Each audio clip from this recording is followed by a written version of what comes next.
je vous invite à venir nous rejoindre sur le stand de la métropole de Lyon pour une conférence qui démarre sur comment le numérique peut aider l'industrie à changer pour aller vers plus de résilience.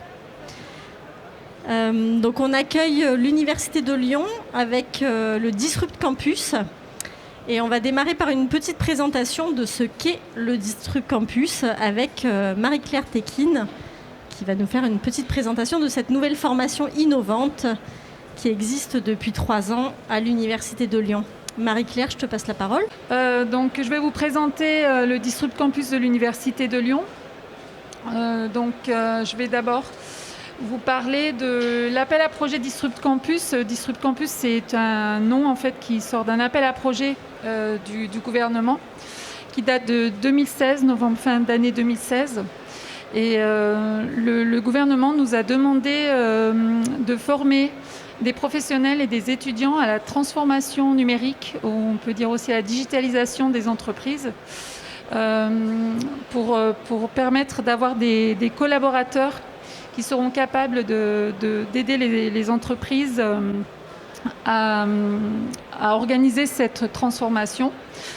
On nous a demandé aussi de mettre en contact des entreprises du territoire et des étudiants pour faire ce travail-là. Donc l'Université de Lyon,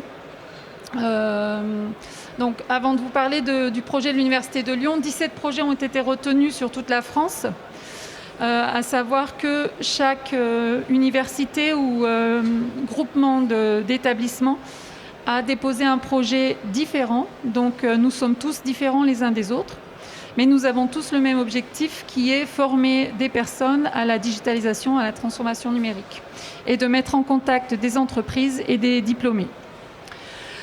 En ce qui concerne le Disrupt Campus de l'Université de Lyon, notre projet réside en 3 points. C'est un premier point éducatif, un diplôme d'université qui s'appelle tout simplement Diplôme d'université transformation numérique, dont la première session a commencé en février 2018. C'est ensuite un cycle de conférences sur la transformation numérique en partenariat avec la métropole de Lyon et un festival sur la transformation numérique dont je vous parlerai tout à l'heure qui s'appelle le Digitaire Day, également en partenariat avec la métropole de Lyon. Donc, concernant notre diplôme d'université, c'est une formation semestrielle. On a pris le parti de former de façon intensive des professionnels et des étudiants en fin de cursus, donc niveau master ou doctorat. La formation est diplômante puisque nous pouvons délivrer un diplôme à nos étudiants. Il s'agit de cours théoriques TD ou conférences qui sont proposées de façon très intensive par des enseignants-chercheurs de nos universités, mais également par des professionnels des métiers. Donc la formation est renouvelée 2 fois par an, en général en septembre et en février. Et la partie pratique se fait dans une entreprise qui a un besoin de transformation numérique, donc qui nous contacte et avec laquelle on définit quel profil d'étudiants serait plus apte à répondre à leurs besoins. Et donc la prochaine session va démarrer sous peu, le 20 septembre. Les compétences visées par la formation sont divisées en 3 blocs, comme vous pouvez le voir. Les solutions et les technologies numériques qui sont actuellement sur le marché, quelles sont-elles et comment les utiliser, à quoi elles vont servir en entreprise. La stratégie et les modèles d'activité, justement, pour une activité numérique et la conduite de projets d'innovation numérique, souvent la partie la plus importante pour les étudiants qui sont diplômés d'école d'ingénieurs parce qu'ils n'ont pas cette couche-là et ont du mal à gérer un projet d'innovation numérique en entreprise. Donc, quelques chiffres. On a eu 7 sessions de formation, à peu près 90 apprenants, niveau diplôme assez élevé, comme je vous l'ai dit. Et aussi, cette formation est ouverte à tous les domaines de spécialisation. Donc, ça peut être des ingénieurs ou aussi bien des professionnels, des étudiants en marketing, en com, etc., en management, en droit. On en a de plus en plus qui viennent pour des projets de legal data. On a réalisé une trentaine de missions avec différentes organisations, PME, PMI, collectivités, associations, fondations, start-up, labos universitaires, etc. On a beaucoup travaillé avec la métropole également. Vous pouvez voir les exemples de missions qui sont réalisées, c'est très divers. On peut également aider les entreprises à définir leurs besoins et à aussi cibler la mission sur laquelle les étudiants vont être positionnés. Donc voilà. Notre autre activité, c'est justement le cycle de conférences avec la métropole. Donc nous avons réalisé 25 conférences en présentiel ou en distanciel sur le thème de la transfo numérique. Quelques exemples, la blockchain, l'IA, etc. Donc nos conférences sont données par des enseignants-chercheurs des universités, mais aussi un professionnel. Donc il y a toujours 2 regards sur un même sujet. Nos conférences sont ouvertes à tous, aussi bien aux professionnels qu'au grand public, aux étudiants ou aux plus jeunes, et elles sont disponibles en replay ou parfois en streaming sur YouTube, sur notre chaîne YouTube. Et le programme de la 8e conférence a déjà été défini. Vous pouvez voir les différents sujets. Ça peut être des sujets très très ciblés ou très très larges en fonction des besoins. Donc là, on va avoir l'Internet, l'agilité, la e-santé, très en vogue actuellement, et puis les logiciels libres qui sont très demandés. Donc j'ai oublié de... concernant la formation, en fait, on a 2 diplômés ici de la formation. J'aurais aimé que Marion et Christophe peut-être viennent échanger avec nous sur une expérience. Il me reste quelques minutes, Soleil. Sur l'expérience qu'ils ont vécue, tous les deux profils très très différents au niveau disciplinaire et 2 parcours très différents. Et s'ils pouvaient partager avec nous ce qu'ils ont... C'est bon. Ce qu'ils ont vécu, Marion, donc je te laisse en parler. Oui, brièvement, bonjour à tous. Moi, après, j'ai un parcours d'une dizaine d'années en tant qu'ingénieur dans l'industrie. Et à un moment, j'ai fait le choix du coup de suivre le DU Transformation numérique pour sortir de l'environnement vraiment 100% industriel dans lequel j'étais, dans lequel la transformation numérique évidemment était déjà engagée, pour faire un pas de recul, je dirais, et avoir une vision plus transverse. Et de pouvoir aussi explorer les enjeux de cette transformation dans des environnements différents. Et notamment, ce que ça m'a permis, c'est de mener un projet au sein de la direction innovation numérique et système d'information de la métropole. Donc la passerelle atelier de production métropole, clairement, n'était pas évidente initialement pour moi. Et c'est vraiment le DU qui m'a permis ça. Voilà, et dans les autres choses que le DU a permis, c'était la rencontre de Christophe. On a co-créé ensemble, l'idée de départ du Digital Day était venue de discussions au sein de la promotion d'il y a 3 ans, où on se disait finalement il y a des personnes de profils très différents avec des bagages professionnels plus ou moins longs et un environnement de professionnels, d'enseignants-chercheurs, des moyens de la métropole d'université qui sont mis à disposition pour une promotion d'étudiants. Et on s'est dit, est-ce qu'on n'arriverait pas à le faire rayonner au-delà des murs de l'université. Et donc c'est comme ça qu'on a initié une première édition du Digital Day en 2019 sur finalement comment est-ce qu'on était tous touchés par la transformation numérique dans notre quotidien. Assez rapidement, on s'est rendu compte qu'il y avait un enjeu sur le numérique plus responsable, durable, c'est-à-dire que le numérique est partout aujourd'hui, comment est-ce qu'on en fait un levier positif. Et voilà, aujourd'hui, on lance aujourd'hui en fait la 3e édition du Digital Day 2021 qui aura lieu, pour nous, c'est une journée de conférences et d'ateliers en ligne et en présentiel qui aura lieu le 22 septembre. Et on a ce premier temps, d'ailleurs on remercie l'équipe de Floki qui est avec nous aujourd'hui, qui a accepté finalement de transférer leur intervention du programme Digital Day, le positionner sur cette journée du 8 septembre qui nous permet de faire le lancement aujourd'hui avec vous. Merci à la métropole d'ailleurs de nous accueillir, à Global Industrie bien sûr. Voilà, je m'arrête là, je te passe la parole Christophe pour compléter avec ton parcours. On est assez différents finalement. Oui, on est très différents. Moi, je viens du monde du service, des produits d'investissement pour les professionnels. Donc, il y a un monde totalement décorrélé du numérique, bien qu'ils l'utilisent depuis des années. Ah ouais, j'ai enlevé mon masque, ça sera mieux. Et donc moi, je viens du monde du service. Et en fait, le numérique, ça ne me parlait pas. Le digital, ça ne me parlait pas. Donc, j'ai trouvé la formation du DU en 2018.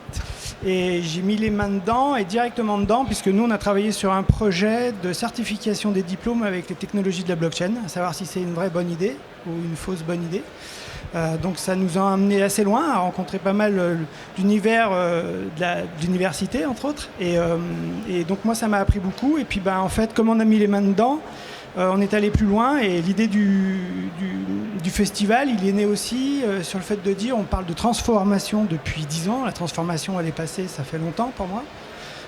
Mais c'est qu'est-ce qu'on en fait du numérique et pourquoi le numérique? Parce que le numérique, il est là depuis longtemps. Donc c'est comment on l'amène dans une entreprise. Et puis finalement, nous, on a bossé avec le festival, avec l'université, la métropole qui nous soutient, on les remercie. Et puis on essaye d'amener comme ça des experts, qui soient des consultants ou des doctorants, sur un sujet. Et le 22 septembre, on aura une quinzaine d'intervenants. Et on aura des gens plutôt très intéressants. Donc rendez-vous le 22 septembre. Et puis maintenant avec Floki. Merci à tous les trois. On va passer plutôt à la partie vraiment conférence et présentation de cet après-midi sur les liens entre le numérique et l'industrie et comment le numérique peut aider l'industrie à évoluer. Et je remercie Jean Paumat de Floki qui va nous faire sa présentation. Je serai là sur le côté pour veiller, pour faire le maître du temps. Merci beaucoup. Déjà, merci pour l'invitation. Assez content d'être ici, de retrouver dans l'esprit de Disrupt Campus qui nous parle pas mal. Donc, le sujet aujourd'hui... Attends, je vais revenir en arrière. Le sujet aujourd'hui, la résilience et le numérique. Résilience, on en a quand même pas mal besoin et on a quand même beaucoup de choses qui se sont passées récemment et qui nous interpellent. Je vais commencer par me présenter. Donc, je suis cofondateur d'une société qui s'appelle Floki.io, on est voisins, on est à Grenoble. Et dans un salon de l'industrie, moi je viens en tant qu'artisan. On aborde, nous, la technologie de manière artisanale, on fait du sur-mesure, on fait du à la demande. Et ça me paraissait assez intéressant de faire le parallèle avec le monde industriel, sachant qu'à titre personnel, c'est un milieu dans lequel je baigne depuis tout petit.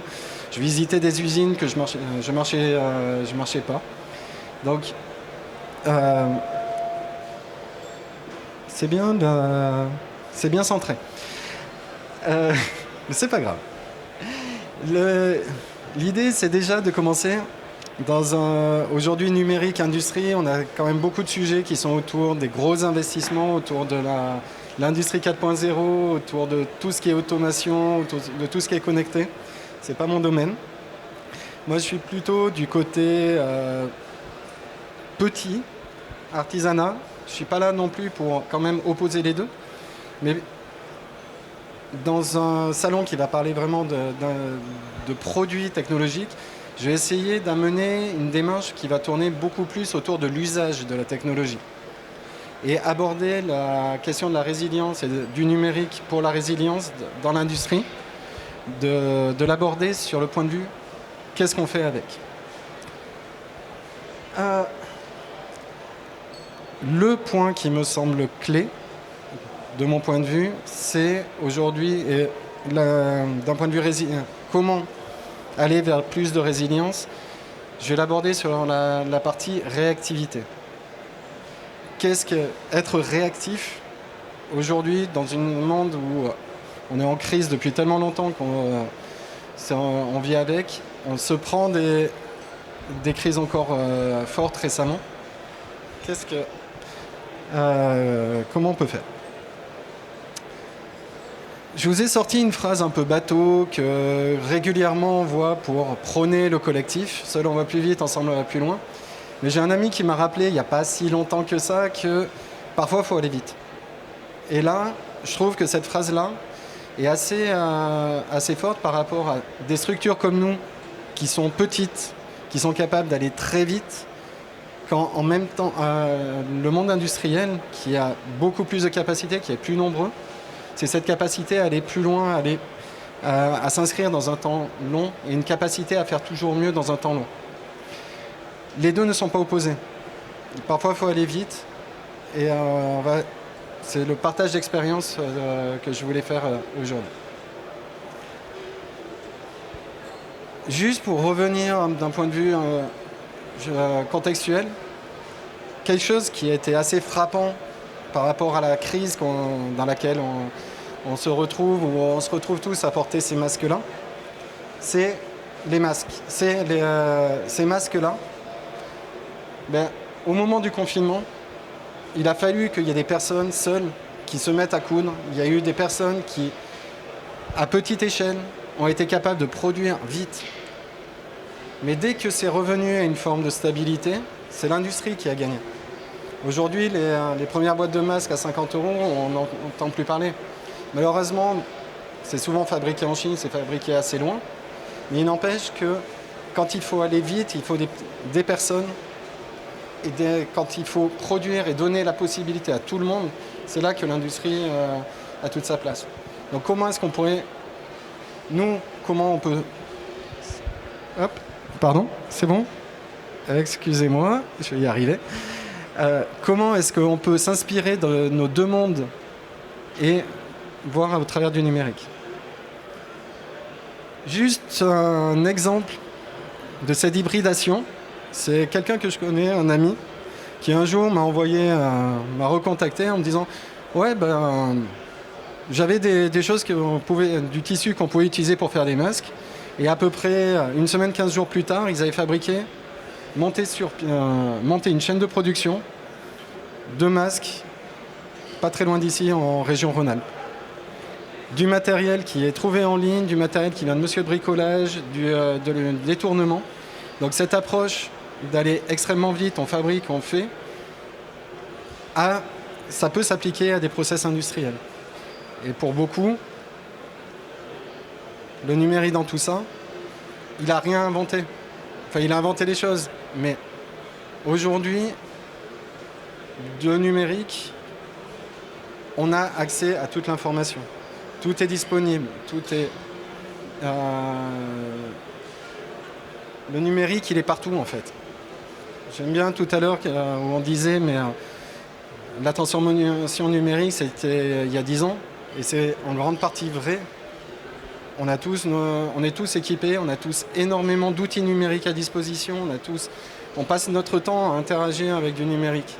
On en a partout. Et c'est là où, en préparant cette conférence, en préparant la conférence, et je me vois que je vais assez vite, je me suis posé la question, mais qu'est-ce qu'on fait, nous, avec du numérique ? Est-ce que vous êtes familier avec le Jugaad ? Le Jugaad, l'innovation frugale ? Non ? Le Jugaad, c'est avant tout un art de vivre, une philosophie en Inde, qui peut se résumer à « fais avec ce que tu as sous la main ». Et aujourd'hui, au niveau numérique, je peux dire qu'on en a un paquet sous la main. On a tout à disposition, on n'a pas besoin d'aller redévelopper 10 millions de choses. On a déjà énormément et on peut déjà faire beaucoup avec ce qu'on a. Là, je vais faire une petite session de retour d'expérience, de choses que l'on fait, qui pourraient s'industrialiser derrière, et qui sont faites en mode Jugaad. Donc on a pris ce qu'on avait sous la main, et on a fabriqué. Là, c'est un projet qui est très low-tech, c'est un distributeur de savon solide. Le point de départ, c'est un samedi matin, discussion entre entrepreneurs, un ami artisan savonnier, qu'est-ce qu'on pourrait faire ensemble ? On est parti sur plein d'idées et à la fin, pour en arriver, ouais, mais ton savon solide est cool, mais une fois qu'il est mouillé, une fois on le pose, c'est pas terrible. Et de là, on est parti sur l'idée de la râpe à fromage, en gros. Et tiens, mais si on faisait ça. Retour au bureau le lundi, ce qui fait en règle générale peur à mes collaborateurs, parce que j'ai toujours l'habitude de revenir le lundi avec une idée de plus. Et je discute, voilà, on a trouvé cette idée-là. on aimerait bien faire une râpe à savon qui permette de ne pas avoir le savon mouillé. J'en discute à Abdel qui s'occupe avec moi de la partie fabrication. Et on laisse passer une nuit. Le lendemain, on fait un prototype. En gros, un prototype chez nous, on regarde le tas de planches qui est dans le bureau atelier. On va un saut au magasin à côté acheter une râpe à fromage. Au magasin de bricolage à côté des ressorts, on a coupé des bouts de planche et le mercredi, retour chez mon ami artisan savonnier. On lui montre une grosse boîte. On se prend avec... en gros, c'est un poussoir. Tout à l'heure, j'entendais parler sur la démarche de créativité. J'avais posé des contraintes. La contrainte, c'est on doit retrouver exactement le même geste que sur un distributeur de savon classique. Soit vous poussez, soit vous appuyez. Ça, c'était la contrainte. On ne devait pas sortir de ça. Et donc, on a fait un gros bloc en bois. On appuie, ça râpe le savon en morceaux, on le récupère dessous. On sait que c'est réalisable. Il se trouve que mon ami qui fait du savon, il a aussi une activité de marketing digital. Il a une bonne communauté, il s'est bien développé. On le voit, un post, ça a fait plus de 200 likes en quelques heures. Il m'a dit, quand je fais non sponsorisé, ça m'arrive jamais. On commence à collecter du retour, on commence à récupérer des feedbacks. Des personnes, mais est-ce qu'on pourrait, en gros, première étape de l'étude de marché, le mercredi, on avait déjà les premiers éléments de ce qu'attendaient les personnes. Le jeudi, c'est nous qui faisons. À ce moment-là, on avait lancé une campagne de financement participatif, on proposait des créations que l'on avait pu faire, nous, et donc, je lance le post LinkedIn, réseau social professionnel, pas forcément celui auquel on pense pour un produit qui est plus orienté à B2C. On collecte de nouveaux retours, les voisins viennent nous expliquer moi mon problème c'est ça, moi mon problème c'est ça. On le met en vente sur la plateforme de financement participatif, première vente. L'idée le samedi, diffusion par les outils numériques dans la semaine, première vente moins d'une semaine plus tard. Et pour boucler la boucle, reparti le vendredi, là c'était de l'animation de réseau, utilisation des réseaux sociaux, aller collecter du retour, aller échanger en direct sur un live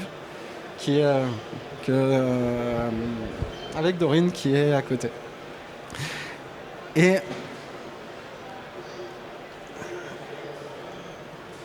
la dernière étape, maintenant dans l'imagination, on ne passe pas forcément par la fabrication, mais on modélise des idées que l'on peut avoir et on continue à les partager.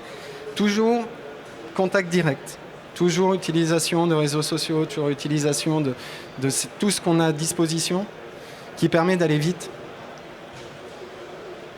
Et c'est comme ça que, voilà, en une semaine, en gros, on a réussi à faire 3 ventes, vendre 3 produits qui n'existent pas. On a réussi à identifier dans quel cas les personnes allaient l'utiliser. On a réussi à identifier qui étaient nos acheteurs et quel était le différenciateur par rapport à l'offre existante. Je pense qu'en matière d'efficacité, on n'a pas été mauvais sur ce coup-là. Et tout ça, les techniques sont assez simples à fabriquer en fait, et c'est des choses qui sont aujourd'hui dans notre vie quotidienne, dans l'usage des réseaux sociaux, mais qui est dans l'usage du numérique au sens large, qui aujourd'hui permettent d'accélérer. Aujourd'hui, si je me retrouve dans une situation de délai, de décalage sur une production, c'est la capacité à tester extrêmement vite, repositionner un produit, tout ça c'est assez efficace. Si vous avez des questions, vous pouvez, je pourrais y répondre. Wow. je vais vraiment, vraiment vite. Hop. Une autre chose qui va être en lien avec le côté créatif que l'on a pu voir ici, c'est forcer la sérendipité. Est-ce que la sérendipité, ça vous parle ? La sérendipité, c'est le principe de trouver ce que l'on ne cherche pas. C'est, dans l'exemple industriel assez classique, c'est le post-it. Le post-it, une équipe de 3e est travaillée sur une glu, une colle extrêmement forte. Ils ont, par hasard, fabriqué une colle qui n'était pas du tout forte, mais par contre qui permettait de coller plusieurs fois. C'est resté de côté pendant quelques temps, jusqu'au moment où ils avaient besoin d'accrocher des choses au mur. Donc ils ont pris la colle, ils l'ont mise sur des grandes feuilles de papier et ils les ont collées au mur. Et ils pouvaient les repositionner. Et au début, cette colle, ils l'ont vendue en post-it, pas en post-it, en spray. On pouvait passer du spray sur du papier pour le coller, le repositionner. Et aujourd'hui, le post-it, il y en a partout. L'important, la sérendipité, c'est rester ouvert au maximum à tout ce que l'on peut avoir. Tout ce qui peut nous passer autour, toutes les opportunités que l'on peut avoir. Et ça,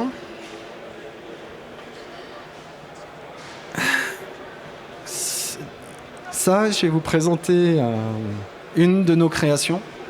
On en a quelques autres. Je pense qu'on pourra en montrer à la fin. Ça, c'est un nuage à émotion. Un nuage à émotion, c'est un nuage qui va changer de couleur en fonction de votre humeur, de savoir si vous êtes joyeux, si vous êtes triste, si vous êtes en colère. Ça, l'histoire qui est derrière ça, c'est... je pense que vous avez compris, on est une boîte, on aime bien créer, on est assez créatif. Et il y avait une idée qu'on avait eue, c'était de connecter une serrure à un détecteur de joie. Si tu tires la gueule, tu rentres pas. Si tu es heureux, tu peux rentrer dans le bureau. Cette idée, on l'a jamais poussée, jusqu'au moment où je me réveille, je reprends mon LinkedIn et j'ai 5 notifications me disant « c'est toi ?» En fait, c'était sur un site, sur Creapills. Je crois que c'était en Hollande, une société qui avait mis ça en place à l'entrée de son magasin et qui avait fait, et la vidéo elle a fait plusieurs centaines de milliers de vues. Et donc à un moment on se dit cette idée je l'ai eue, je l'ai pas mise en pratique, c'est quand même dommage. Et de ça, l'idée qui est derrière ce nuage à émotion, hop,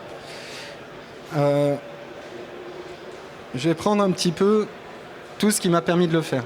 Et je vais après vous raconter comment. J'avais vu passer une vidéo YouTube de personnes qui avaient fabriqué un nuage qui représentait l'orage, qui avait la foudre en fonction du bruit du tonnerre. Donc ça a changé de couleur. J'avais trouvé sur GitHub, site de partage de code source pour les développeurs, une librairie qui permettait de faire de la détection d'émotions. Et il y a des choses qui se passent dans la tête, on n'est pas toujours au courant de ça. Et après coup, on m'a dit, il y a l'animé Vice Versa, qui était avec les boules qui changent, qui sont de couleurs différentes. Et en fait, pourquoi pas connecter les deux ? On sait fabriquer, on a le logiciel qui est disponible.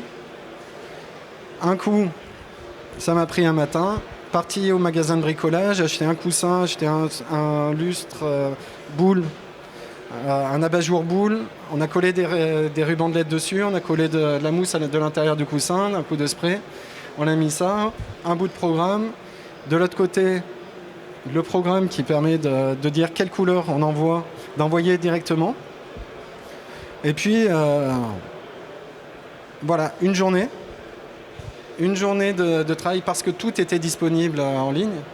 Eh bien, on avait fabriqué ça. Ça marchait à peu près. Et voilà,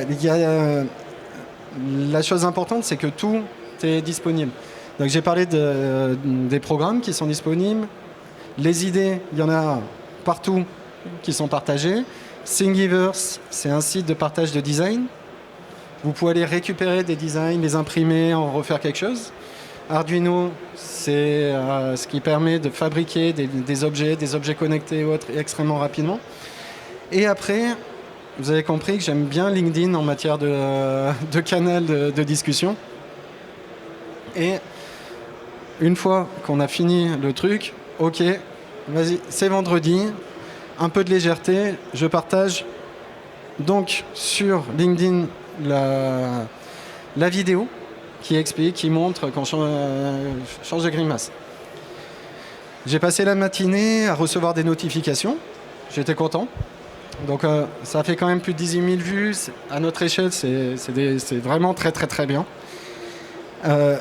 Ça fait vraiment le tour de discuter, des messages d'encouragement, mais surtout, c'est un projet qui n'avait aucune raison d'être. On ne résolvait aucun problème, on n'avait aucune idée derrière la tête, juste de partager de la créativité. À la sortie, dans les commentaires, on a vu apparaître un certain nombre... Est-ce qu'on pourrait faire ça ? Et est-ce qu'on pourrait l'adapter à ça ? Ah, je le vois très bien à cet endroit-là. Ça m'intéresse pour ça. Et en fait, on a réussi à la sortie au bout de... Et ça, c'est en l'espace de quelques jours de retour sur réseaux sociaux. On réussit à avoir 3 marchés. On sait qu'il y a 3 marchés sur lesquels ils sont clairement identifiés. On sait les difficultés que l'on va devoir affronter. On sait ce qu'il va falloir faire et qui est la cible. Là, ce sont 2 exemples de création, donc distributeurs de savon et que nous on a pu faire. Juste, on ne fait pas du produit de volume, on ne fait pas de produit industriel, donc il n'y a pas de souci aussi si des personnes veulent développer plus tard. Nous, on reste sur de l'artisanat. Donc, voilà. Fabriquer en grand volume, c'est un autre métier. Ça, n'hésitez pas à me couper. Un peu plus. Ok. Donc, on a vu un petit peu côté artisanal, côté numérique, dans l'usage, dans la capacité à avoir accès à tout ce qu'on a sous la main. Et là, essayer de commencer à réfléchir dans un monde qui n'est pas forcément le nôtre, donc l'industrie, qu'est-ce que tout ça pourrait apporter ? Comment permettre à des organisations structurées pour faire du temps long, de la capacité à produire bien, longtemps, comment les aider à être plus réactives et aller comme ça vers plus de résilience. Bon, les premières étapes assez classiques, c'est quand même là-dessus de ce qu'on a fait, c'est le lien avec le terrain. Le numérique aujourd'hui pour faire de la veille est quand même assez génial. On a tout, tout est disponible, tout est partagé, on sait tout ce qui se passe. Donc ça, c'est un grand classique. Hop.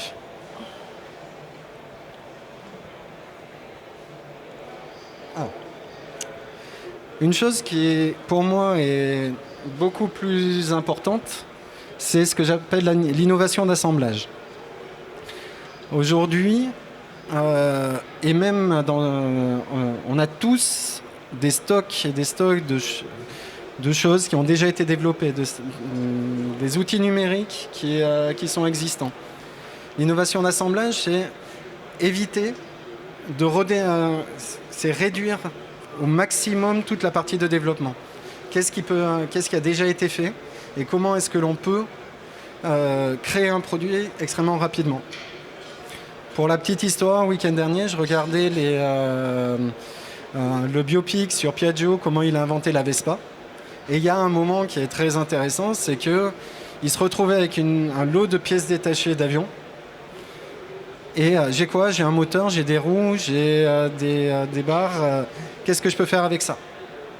Et c'est comme ça qu'est née la Vespa, à partir de ce que l'on avait sous la main. On revient à la notion de Jogan. Ça, c'est la partie vraiment matérielle. Mais tout ce que vous avez pu développer d'un point de vue logiciel, il y a une mine dedans. Que ce soit en interne ou à l'extérieur. Et alors nous, on est plusieurs développeurs dans l'entreprise. Donc on sait manipuler à partir de logiciels assez simples. Mais une chose qui me semble hyper importante à surveiller d'un point de vue numérique, c'est toute la révolution low-code, no-code. Est-ce que vous connaissez ce qu'est le low-code? Le low-code, le no-code, ce sont des solutions en ligne, des logiciels en ligne, qui vous permettent de créer des applications sans coder, sans savoir comment ça fonctionne derrière. Ça va être vraiment, on déplace des éléments. Comme aujourd'hui, faire un site internet, un site vitrine. Nous, notre site, il est fait avec Wix. On ne développe pas notre site internet. On ne l'a pas développé, ça n'a pas de sens. Parce qu'on déplace des éléments, on déplace des composants, ça marche. Et ça, aujourd'hui, il y a de plus en plus de produits qui se lancent grâce à ces outils-là. Vous pouvez faire une plateforme logicielle, un logiciel en ligne à partir d'outils. Vous pouvez faire toute l'automatisation. Il y a des logiciels qui s'appellent comme Zapier, comme IFTTT. Ce sont des logiciels qui vont faire, quand il se passe quelque chose, on va faire autre chose. On va déclencher une action. Ces logiciels-là, et je pense que là, vraiment sur cette partie automation, l'industrie a vraiment un intérêt à être hyper réactif là-dessus, parce que quand on a déjà des process en place, c'est des gains de temps qui sont monumentaux. C'est une capacité à être extrêmement réactif, à aller très très vite. Donc tout ça, c'est disponible aujourd'hui. C'est usage des produits, et c'est vraiment toute une réflexion à avoir à ce niveau-là. Un petit exemple dans ce qu'on fait, au niveau, entre guillemets, innovation d'assemblage, comment faire en sorte d'innover en ayant le minimum. C'est un client qui est venu nous voir, qui fabrique des outils d'aide à la vente, qui fabrique des showrooms, qui fabrique et qui est venu nous voir. J'ai un client qui fait de la domotique. Aujourd'hui, tout ce que je suis capable de faire, c'est j'appuie sur un bouton, j'ai un spot qui s'allume et le client, il ne voit plus pendant 5 minutes parce que le spot l'a ébloui. Le truc qui est un spot au milieu d'une plaque en bois, c'est pas très très parlant dessus. Donc il est venu nous voir en disant mais est-ce que tu pourrais me hacker le système de domotique pour que à la place d'un spot j'ai un écran. Hacker le système c'est pas on a quand même un peu, d'un point de vue éthique, d'un point de vue responsabilité, aller rentrer dedans, et puis ça aurait coûté très cher. Nous, on réfléchit comment est-ce qu'on peut s'interfacer avec ça. Donc au lieu d'aller faire des choses assez compliquées, d'aller fouiller dedans, on a remplacé les spots par des relais. Les relais, on les a mis sur une carte électronique, une carte d'entrée-sortie. On a pris un boîtier du marché, on a pris un maximum de tout ce qu'il y avait sur le marché. Et pour expliquer la démarche, il est venu nous voir en juin, à la sortie du confinement l'année dernière. On a fait un proto en bois courant juillet. Le prototype de valise, ça c'est une valise où c'est un système domotique, vous appuyez sur l'interrupteur, ça change la lumière dans la maison. Vous appuyez sur l'interrupteur des volets roulants, ça monte les volets roulants. Et puis ça les redescend. On a amené cette côté interactif et la première valise fonctionnelle, c'était en août. Donc en l'espace d'un mois et demi, 2 mois, il avait pu faire un prototype vendu à son client. Des valises comme ça, il en a vendu quelques centaines. Pour être capable de faire ça, j'en reviens, Vraiment, approche innovation d'assemblage. Qu'est-ce qu'on a sous la main? En matière de... Nous, on a des compétences en matière de développement. Mais comment est-ce qu'on fait ça? Et c'est extrêmement efficace. Voilà.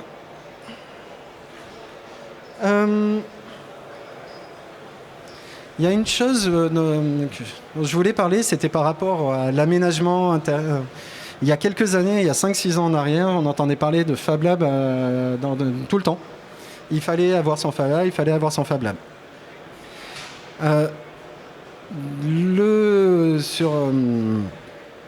Là-dessus, le modèle Fab Lab, mettre des machines dans une pièce, c'est pas suffisant. Et pour être quelqu'un qui vient du monde maker, pour être de ce monde où on fabrique et qui utilise des Fab Labs, qui est revenu par le monde Fab Lab, mais industrie et Fab Lab, il y a beaucoup de choses qui sont vraiment, vraiment opposées. Les cultures sont vraiment, vraiment différentes. Les Fab Labs, le réseau des Fab Labs, c'est bon pour tout le monde aussi, réseau Fab Lab. Mais le réseau des Fab Labs a été l'origine du réseau Fab Labs, c'est il y a des créatifs, ils n'ont pas d'endroit pour exprimer leur créativité. Il y a des personnes qui travaillent chacune dans leur coin et elles sont plusieurs à travailler sur le même projet. Si on les mettait ensemble, ça marcherait quand même beaucoup mieux. Les Fab Labs, le mouvement Fab Lab s'adresse à des personnes. C'est du hobby, c'est des choses que je fais pour des besoins personnels. Et ça, amener le concept de Fab Lab à l'intérieur des usines, je pense qu'il a énormément de valeur, mais il demande vraiment des ajustements. Et j'en reviens, c'est pas une opposition entre les deux. C'est vraiment de comprendre comment on doit transformer. Et le numérique a toujours beaucoup de choses à l'intérieur. Moi, en revenant là-dessus, un Fab Lab ou un espace créatif, un espace de création, d'imagination dans une usine, dans un monde industriel, il doit être transverse. Vraiment transverse, c'est l'endroit où on peut innover, on peut tester pour le marketing, on peut tester d'un point de vue organisation, on peut tester des choses. On peut aussi être au niveau entretien, fabriquer les pièces détachées. Beaucoup de choses sont disponibles et à disposition aujourd'hui. Mais c'est la vision du Fab Lab comme lieu, c'est l'aspect de lien. Il faut garder, si je reviens, donc le Fab Lab, c'était mettre des personnes qui ne se connaissent pas et qui travaillent sur les mêmes choses ensemble, c'est garder cet esprit-là, même si c'est seulement à l'intérieur de l'entreprise. Les équipements d'un Fab Lab grand public et d'un Fab Lab dans l'industrie, c'est pas les mêmes non plus. Nous, on a un bureau qu'on a transformé en atelier avec des imprimantes 3D, avec de quoi découper le bois, avec de quoi aussi injecter du plastique et transformer des masques en objets.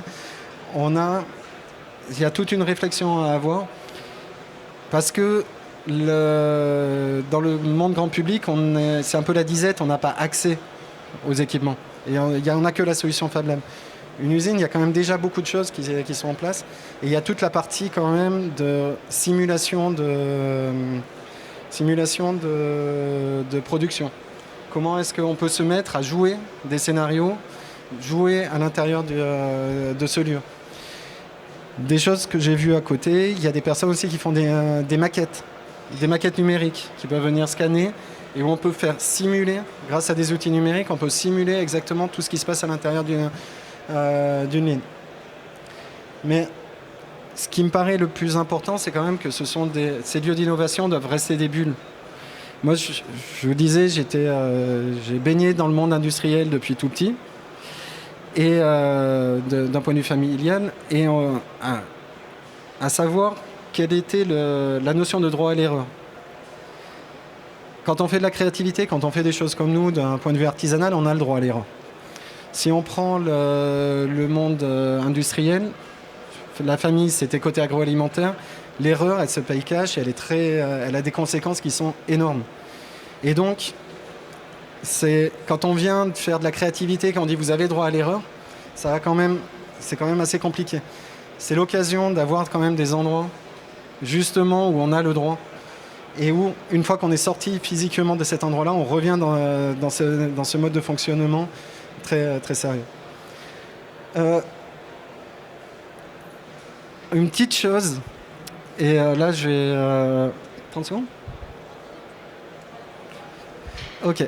Une petite chose, un souvenir de mon père qui travaillait en centre technique industriel, à faire du transfert de techno, de la mise au point. Et dans beaucoup d'usines, il y a le MacGyver. C'est celui que l'on va avoir quand on a un problème, quand on a un élément qu'il faut faire fabriquer. Et aujourd'hui, je suis très attaché à l'ancien. Et je pense que dans le travail que je fais, il y en a beaucoup qui est relié à ce que faisait Jean-Marc à l'époque. Et qui était capable de fabriquer des machines.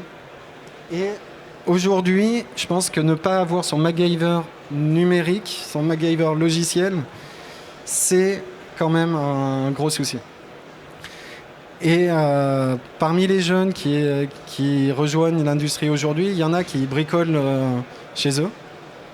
Il y en a qui font de ça, et je pense que c'est un enjeu clé au niveau numérique à l'intérieur des boîtes d'identifier le nouveau MacGyver, la nouvelle génération.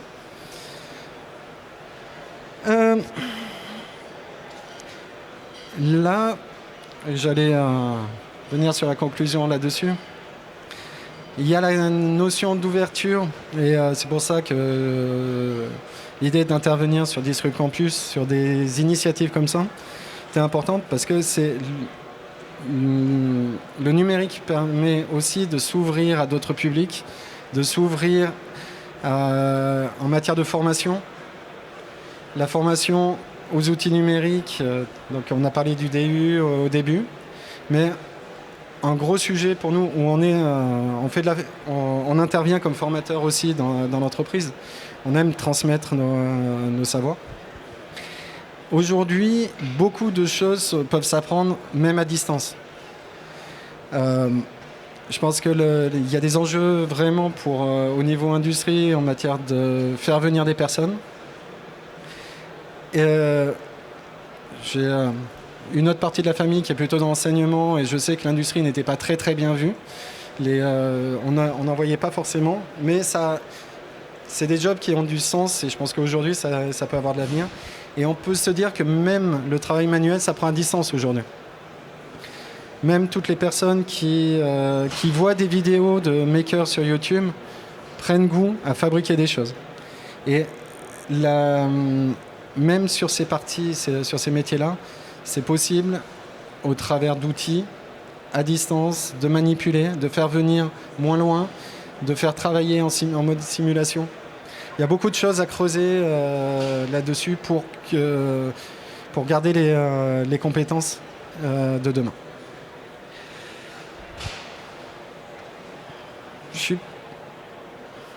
Merci.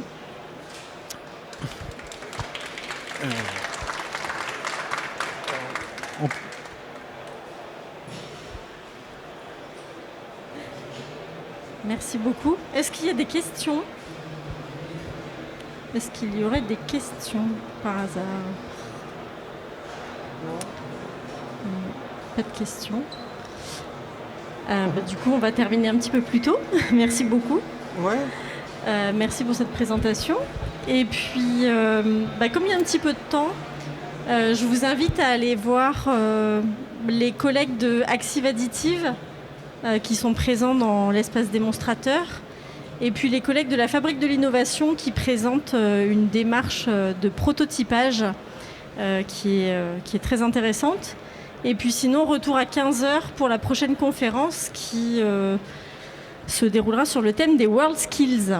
Voilà, merci beaucoup.